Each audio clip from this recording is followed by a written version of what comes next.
The start of episode 2 has a very minor anime exclusive plot hole. As I mentioned in episode 1, Chisa's room is less cluttered in the anime as well, notably missing Shiori's spy doll here.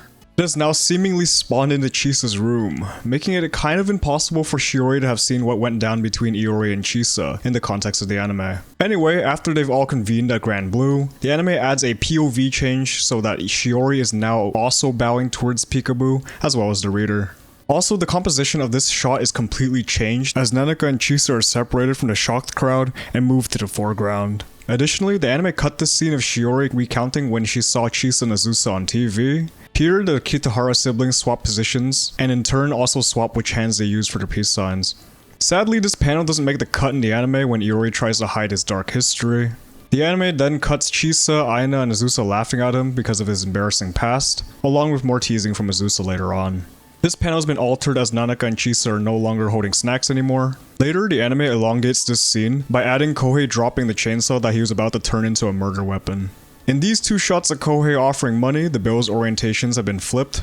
Also, the composition for Kohei's self-inflicted knockout is completely different in the anime as well, along with the POV change of Iori slandering him. One minor change can be found in Peekaboo's ghost leg. The anime has looked the other way for one of the options, while the manga has RPS instead. The anime also adds a shot of Shiori whipping out chloroform, and subsequently rotates unconscious Iori clockwise afterwards. It also animates Tokita and Kotobuki relocating Iori, as opposed to keeping it dialogue only like in the manga. Additionally, Nanaka and Azusa's conversation is also animated very differently now. Like the photo from the last episode, the Grand Blue anime usually omits the final page of each chapter, likely due to the fact that they'd interrupt the flow of episodes. And that's no different with chapter 27's last page, where Chisa's room's doorframe is mysteriously repaired after Nanaka damaged it in the previous episode. The second half of the episode starts, now adapting chapter 28, and omits the establishing shot of Grand Blue and goes straight into Shiori's monologue instead. Afterwards, the anime combines these two panels of Iori sleeping, and it also omits him from this shot of the Kitahara ryokan during Shiori's plan. And the anime then trims down the plan to get Iori to move back home during breakfast, when Shiori tries to build sympathy, along with making his living situation more awkward. Instead, the anime jumps straight to the bath plan and changes the drink to miso soup. Later, before the dive, Kohei's notepad is sadly missing its title. The anime also cuts out more of Peekaboo's attempts to convince Shiori to go diving with them, along with Toshio giving her a water bottle. After the dive, it forgoes another establishing shot of Grand Blue and cuts straight to the party.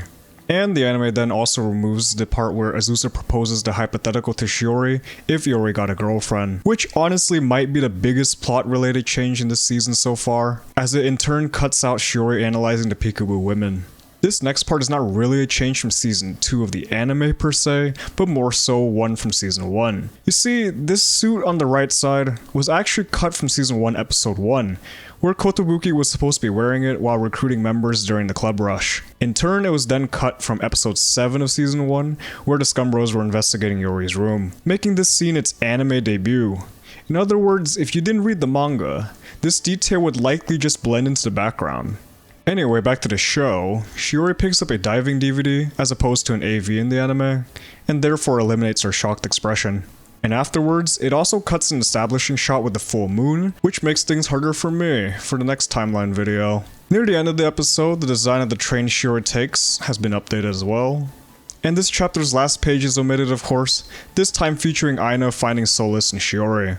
And last but not least, I neglected mentioning this last week, but during the pinboard sequence of the opening, the very first photo is one that would have been taken from this episode / chapter 28. It would have been mild spoilers for those who haven't read it yet, so I'm adding it here instead, now that the episode's actually out. Alright, see you next week for episode 3's video.